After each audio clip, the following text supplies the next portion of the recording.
Religious leaders have accused President William Ruto of allegedly hoodwinking Kenyans by nominating former cabinet secretaries back into the cabinet. In Kisumu, Maseno Diocese Bishop Charles Onginjo decried the proposed comeback by former CSs Kithure Kindiki and Aden Duale, whom he said were responsible for police brutality recorded in the recent protests. And as Laura Otieno reports, evangelical leaders have, on the other hand, called for a cessation of the anti-government protests in order to give room for deliberation. 2 days after nominating 11 members to his cabinet, President William Ruto is still on the receiving end, with a section of the clergy now firing salvos at the head of state for what they say is an apparent hoodwinking of Kenyans.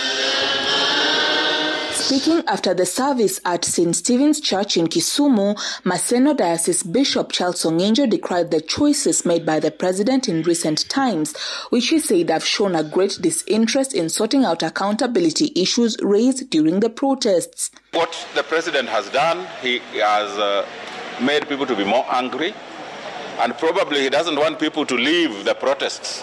He is refueling the protests. And even when he is asking who is really funding the Gen Z protest, I think he is the greatest funder by the kind of actions he's taking. Basi hata jambo hilo likienda mbele, wale ambao wanahusika kukagua wale ambao wamechaguliwa, pia kama tunaona hawastahili, tuseme kwamba pia hawastahili, kwa sababu haya sio matarajio ya Wakenya.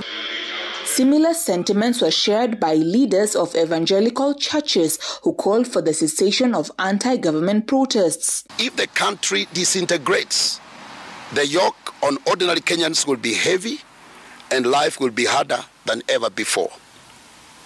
Time has come to engage more strategically and refrain from brute force that can erode the well-intended peaceful protests. And with the nominees to the cabinet expected to be vetted by the National Assembly, it remains to be seen who the president will nominate to the remaining slots in the cabinet in order to deliver on the government's agenda. Laura Otieno, Citizen TV.